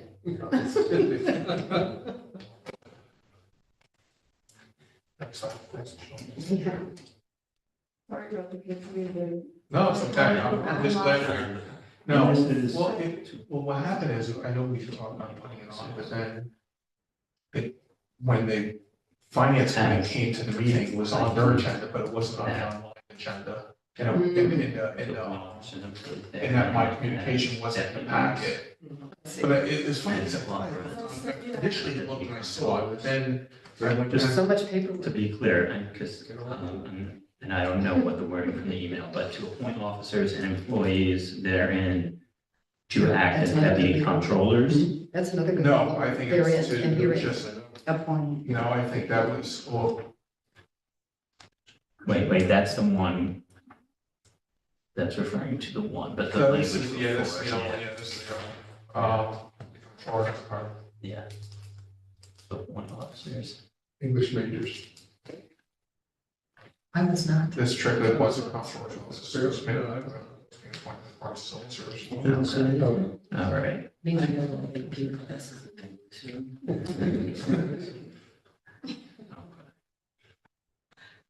Barely got through English. Really? Oh, yeah. See now, math is not my match. Connected. Side of the brain. Sounds like a. Controllers. That was my class. Right. Yes. Okay, So I think, yeah, that looks good. okay, all right. No, math is a problem. That was a good. All right. All right, can I get a motion? Motion. I'll second. All right, any discussion? Thank you. Thank you. Thank you. Thanks for, Anyway. don't plan on not. All in favor? Any opposition? Thank you. I go by and See you Monday. All right, yes. Thank you. I sent you that email. Yeah. So, I can be pretty quick. Hey, I'm careful saying that. Fine. All right, next up, we have Overnight parking. overnight parking, amendments to code section 310 parking facilities. Yes, and I would probably need some help from that because when I was looking at the amendments that we made to the law, and then I looked back at the fees that we had set in finance, because it's straddling two committees, Yeah. the fees are different than the penalties that are listed here. But basically, So I remember we discussed, where the fee schedule, which is adopted, has the set fine that would be imposed. But the fact, and something that we're running into with other potential laws where the fee schedule is higher than what our actual law and ordinance says the fine is. So yes, you can't do that. So leaving this as no greater than, using that specific language and setting it at something in which we set the fine schedule lower than that, but it can be adjusted in the future without having to change the local law or. and I'm thinking that maybe what was in the packet was the old language and not the no greater than or. Aren't there places? in Unless I'm looking at it it. just says C. the Yeah, fee there are schedule? ones that say that, but then there's other places where the code itself will have a No, yeah. fine or fee and not reference, but then we have a fee schedule and we're. Right. No, I get how that's super problematic. No, but But can't we just say, see, like, why do we no, have? Matt had a good suggestion, could but I do didn't that. see it in the packet. The other issue that we run into, which this I think is also, is in the event in which, so let's say it's a $25 fine. And now we're showing up at court and dealing with other stuff and going to a trial on this. Right. It also gives us basic ability to, if the person is convicted after the city's now utilize all these resources, well, more than $25 worth of resources prosecuting this, we can now do potentially a higher fine. Okay. So, Because the thing is, it's not even in the city's interest if somebody's taking a matter, so they're gonna be ticketed with this and show up in court. And, you know, they'll get the $25 fine if they plead guilty, but if they want to go to trial, then it goes out several And you days. get attorney fees at. And it's definitely not They are, not yeah. really worth the city's time to even prosecute these if we're only recovering $25 and we're utilizing hundreds of dollars worth of resources in the prosecution. Well, thank you for explaining that, because I think that explains the fine up to $100, because in So fact, there's a the couple fees were, potential. the fees were actually less. The fees set by, wasn't set by finance. But that would only be if Yeah. it's, Yeah, if Take the it to ticket, trial, the ticket and itself the is city is $25 paying, ticket or yeah. $20 ticket, yeah. But let me Is give an there a way to overview. indicate that? Yeah, no, that's, anyway, why don't we start from the beginning, just of what this is about? Then basically, this is authorizing enforcement officers to issue tickets as far as enforcement. And use during the closed hours is where we made the change to the law, because it basically, what the current law says is it's unlawful for any person or vehicle to loiter in or pass through on foot or by means of any vehicle, any of the parks or other facilities herein referred to at any time other than time officially permitted within such park. But it said nothing about parking overnight. In other words, you can't drive into the park, but it didn't have any reference to parking overnight.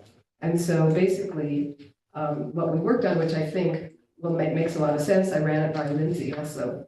Only vehicles authorized by the Director of Parks and Recreation may remain public at any time outside of the hours of the operation for the park or recreational facility.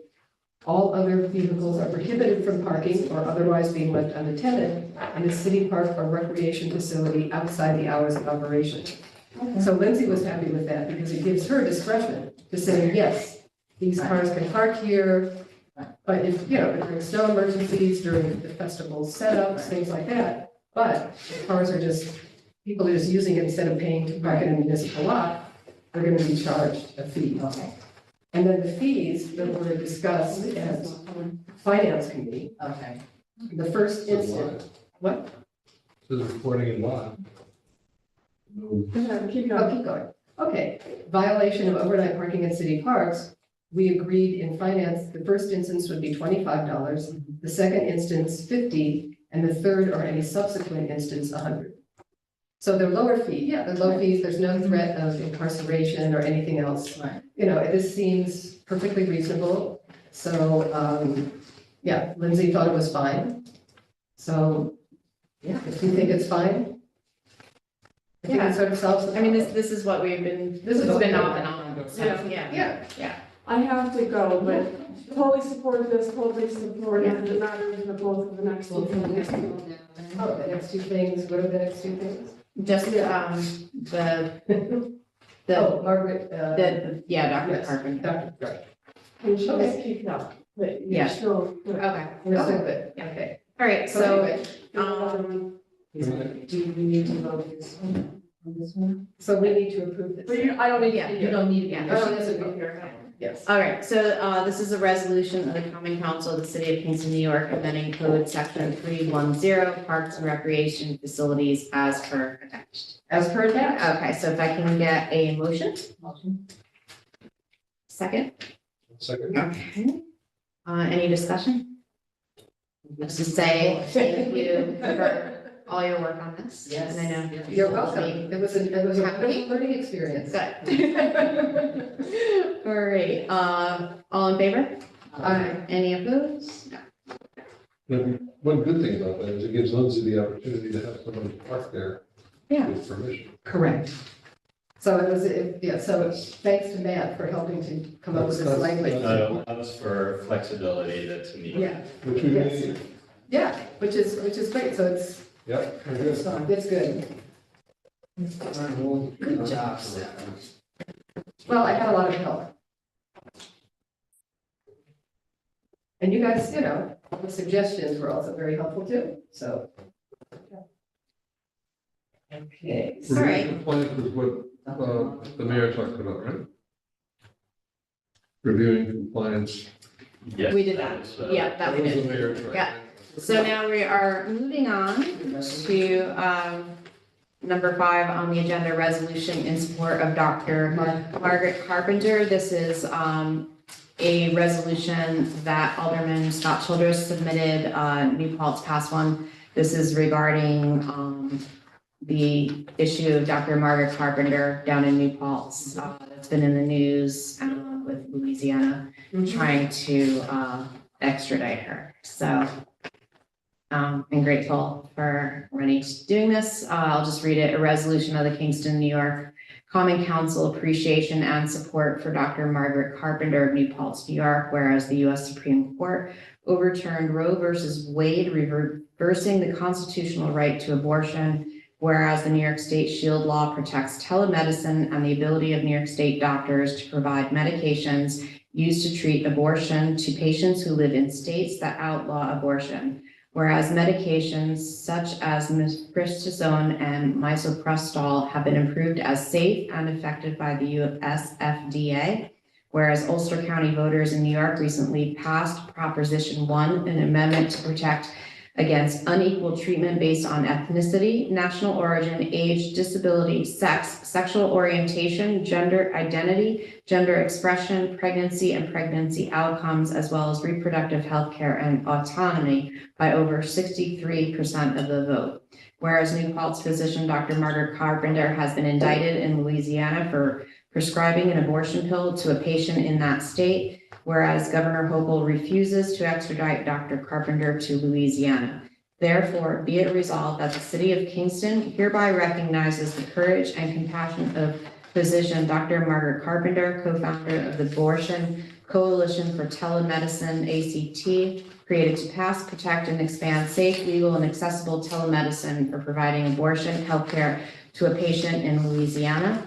The city of Kingston stands with Dr. Carpenter in her commitment to providing urgently needed healthcare to women regardless of where they live. The city of Kingston expresses its gratitude to our local and state elected officials for their commitment to protecting the civil rights of all New Yorkers. A copy of this resolution shall be sent to Dr. Carpenter, Ulster County Executive Jen Metzger, Assembly Member Sarah Hannah-Shrestha, State Senator Michelle Hinchey, U.S. Representative Pat Ryan, and Senators Gillibrand and Charles Schumer. Excellent. Yes, have any other municipalities passed similar? New Paltz did, Just. that I know of. Yeah. Yeah, I believe that. Was there anything? Our office had some recommended changes. just Okay. in some of the whereas clauses. So that's something that you guys want to discuss or consider. I can give you what the recommended changes just were. Okay, sure. Yeah, so the one pertains to the first whereas, whereas the U.S. Supreme Court decision adopts the Jackson Women's Health Organization overturned Roe v. Wade denying the constitutional right to abortion, changing the language to that. And then the whereas Ulster County voters, because this was a state referendum, it wasn't Ulster County voters who recently passed Oh, it. yeah. So New York it's- State. the language would be, whereas New York Okay. State voters recently passed. Or if you want language, because I'm not sure what the 63% of the vote is, that referring to New York State percentage or Ulster counties? Because if it is referring to how Ulster County voters, it could be, whereas Ulster County voters voted in favor of the recently passed Proposition 1. Yeah, that I don't. Yeah. Is that So- something we need that? Yeah, right. know. Well, yeah, I don't think it's, Is it even necessary Does it- to put in the percentage? I don't think so. I think it might be state, but. Yeah. I don't think it's really, it passed. Yeah, so I think we could just delete the Yeah. over 63%. yeah, so that could be an easy way. So those are just the amendments to the language that we would recommend. Okay. I think it sounds pretty. Can we make a copy of that over there or just? have that one, or- Yeah, I had a couple. Couple others. Yeah, no, it was just, I had a couple variations. Oh, okay. So if I can write it in. Yeah, yeah, Oh, okay, yeah. So would you like the resolution modified to include those changes? yeah. Would you like to- Motions to, yeah, can I get a motion to modify? I'll move Dennis, the yes. changes Okay. suggested by our city council. Second, So, All in favor? Aye. Okay. Accept changes to make the language more precise. Are we now have to vote on the resolution itself or not? What? We have to vote on the resolution itself? We will, yeah, he's In the just council. fixing Oh, that. it's changed, okay, sounds good. I'd be interested to know what other municipalities have. Yeah, I would too. Yeah. We could probably Google it. Obviously, New Paltz. Yeah, Saugerties.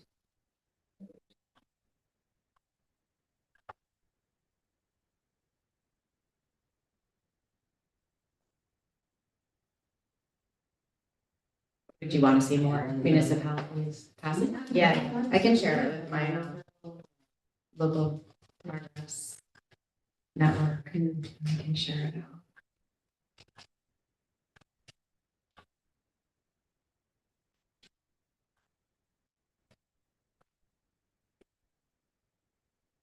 What's going on? My brother once had 3 fences, and my Yeah. brother says he should have steak now. He's, what? My brother-in-law just had 3 heart stents put in, and my brother is saying it's not going to have steak. Steak. Yeah. I don't think so. I don't think so. Neither does- Maybe down the neither does line. My sister. He hasn't had a steak, he hasn't eaten steak in probably 10 years.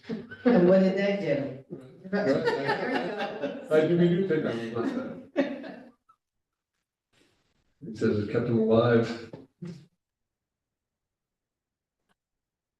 This resolution, in addition to section. Right. Just like bullseye. Yeah. Yeah. This is crazy stuff. Well, the stuff that's going on is crazy stuff. This book Yes, we should really talk. Oh my God. Oh my God. Like Green Claw, people talk about this, all we do is organize a few people around. I know, Okay, great. I know. What is it?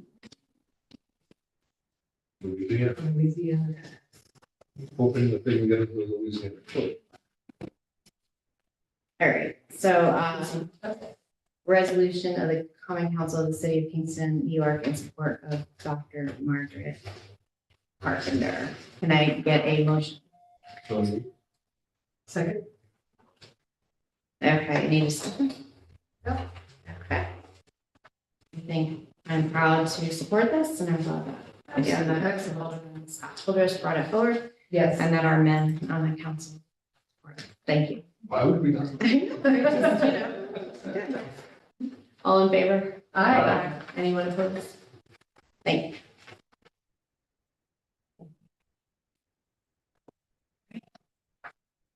Okay. Thank you, Matt, for your work on that and for the work on the parking. Is Lisa back? All right, can I get a motion to adjourn? Second? Okay. All in favor? Thank you. Michelle, did you need me? No, I just want, We're ending. thought we lost you, so we're just checking and saying thank you. Thank you. Okay, thank you. You'll send me those changes? Yeah, Perfect, thank you. okay, thanks. Bye.